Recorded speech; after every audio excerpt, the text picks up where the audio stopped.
So please join me in welcoming our next entrepreneur to the stage, Sunny Jewel.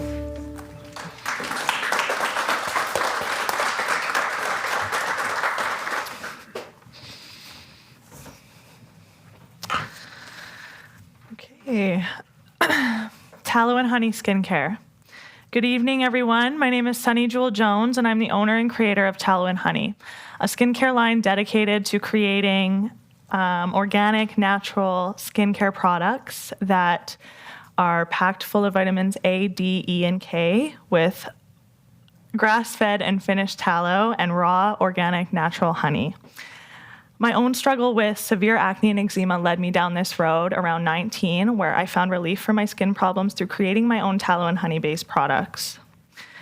In today's skincare industry, we face a huge lack of transparency. The average woman applies over 500 chemicals to her face daily just through simple washing and moisturizing, and that is before we even take a second to think about all the products we put on our face for makeup. How many chemicals are in those? Many of these chemicals are linked to hormonal disruptions and allergies, as well as long-term health risks. These chemicals are also going to unbalance the endocrine system, which is responsible for creating and releasing all of your hormones. Many of these products offer quick fixes, but no true solution, which can leave consumers frustrated and vulnerable, also leading them to trust brands that prioritize profit over health. No need to fret, though. That is where Tallow and Honey steps in. We have clear and precise ingredient labels that show exactly what are in our products. We designed all of our products to repair and rejuvenate your skin's natural barrier. We are actively working to ensure all of our 13 products comply with Canadian labeling standards, and we take great pride in our ethical sourcing, commitment to quality, and our customer trust. With our skin being one of our biggest organs, Tallow and Honey products are crafted not only to repair and rejuvenate, but to empower you to feel good about what you're putting on your skin. At Tallow and Honey, we believe that effective skincare shouldn't come with a hefty price tag, and our products are crafted from high-quality natural ingredients, ensuring that you receive the best care for your skin without breaking the bank. How do we get our prices? Tallow and Honey has carefully chosen our pricing by calculating production costs, including raw materials and labor, as well as any unexpected expenses, while ensuring a profit margin that reflects the top quality of our organic ingredients. And we also did extensive research with our competing companies, and after doing that, we kind of priced our products a little bit lower to stay competitive, but also emphasize that we're still a high-quality product that is affordable to everybody. Our current revenue is actually quite impressive. We've generated around $20,520, and that's leaving us with profits around $11,000. This demonstrates lots of opportunity for Tallow and Honey's financial growth. The market for natural skincare is rapidly growing. Consumers are increasingly seeking products free from harsh chemicals, with one survey indicating that 66% of consumers prefer natural ingredients opposed to conventional skincare ingredients. And the global natural skincare products market grew from $17 billion in 2022 to $19 billion in 2023. And according to Statista Research, it's going to grow to $22 billion by 2024, while the natural cosmetic industry is projected to take in $48 billion by 2025, which leads a tremendous opportunity for brands like Tallow and Honey. So now you're probably wondering, okay, cool. Why choose Tallow and Honey? Well, our brand stands for integrity, sustainability, and real results. When you purchase from Tallow and Honey, you're not just buying a product, you are buying from someone that believes in health, sustainability, and authenticity.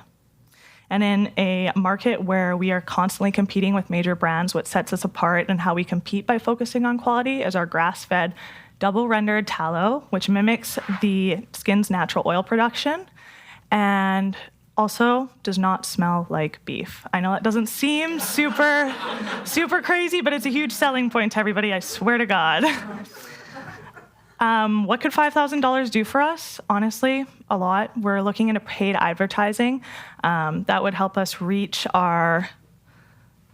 That would help us reach our projection of increasing our revenue by 100% in the next 6 months. In conclusion, I really want to thank everybody for all of it. Oh my God. Sorry, guys, about the clicker and everything. I'm really nervous, and I'm sweating bullets up here. Questions, please. Yeah, so you said you have $20,000 revenue and $11,000 profit? Yes, so my startup was around $5,400, and my cost to make everything and jar it and package it is around 35. It all totaled around $9,000. So I subtracted that, and then my other profit, I've put $5,000 away for taxes at the end of the year and everything else, and the rest I've been living off of. But I've had $11,000 in profit over the last 6 months, which I think is great. Any other questions? So you said that these are all handmade products. So Yes. What does that look like? How are you packaging them and getting these natural ingredients into said packages? Okay, so it's quite the process. I find now I'm actually making products more than I'm able to promote them and go to markets because my store it's such a high demand. It's a long process. It's me in my kitchen, making sure everything's clean. I've had Health Canada come in and make sure that I'm allowed to make everything in there, so that's cool. And it's an all-day thing. I have a whole production table, an assembly line of jars, labels, products. They all get melted down onto the stove, and then they all kind of start to solidify. I whip them with a kitchen mixer, package them into the sterilized jars, label them, send them on their way. It's a large production process, but it's fun. I enjoy it. Anybody else?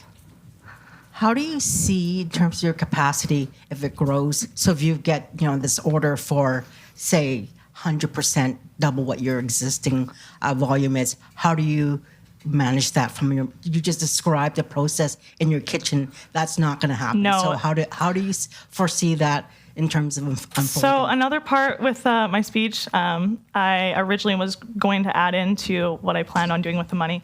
I want to rent a commercial kitchen space. I'd like to do that maybe once or twice a month, but that would give me the space and the ability to create the volume of products that I need. And it would also give me a lot more time to promote my business, go to events, get out there and meet more people and try and get my business more recognized so I can have that high volume of products. Okay, anybody else? So what's a milestone for you? What does that mean for you in success? So from the beginning, a milestone for me was just jumping headfirst into this and learning as I went. It was also sharing my extremely painful story from my acne and eczema that I had for years and struggled with for so long. I lost all my confidence, actually, and it took me a long time to get back to this point, so that alone is a milestone. And going forward, a huge milestone is I want to create something that gives other people that confidence back, because I know how hard it is. Sorry, guys, to not feel confident to leave the house and to have to wear makeup and to know that it's making your skin worse and not knowing what to do. And a milestone for me would be able to reach a huge demographic where I could give that to other people, get that paid advertising and get out there and help other people with that problem.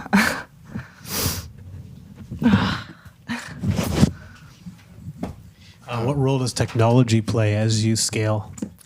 So the whole paid advertising thing, that's what I keep going back to because I've looked into it, and there's a few other companies that have been started before my business, obviously, and they're doing really well, but I see their ads on Instagram, Facebook, they're everywhere. And as far as technology goes, I think the advertising and internet is a huge thing that's really going to boost my business. As far as equipment technology-wise, if I get the industrial kitchen, they'll have everything I need there, which is great. So that's kind of all I have foreseen so far, making the most of it. Okay. Let me try a quick question. Okay. So tell us about competition. Okay, so a lot of the competition that I deal with is obviously bigger name brands, and one of the things that I find their issue is all of their stuff smells like beef. And I've had so many people come to me and be like, oh my God, your stuff does not smell like beef. I love it. So that's what sets us apart. Okay.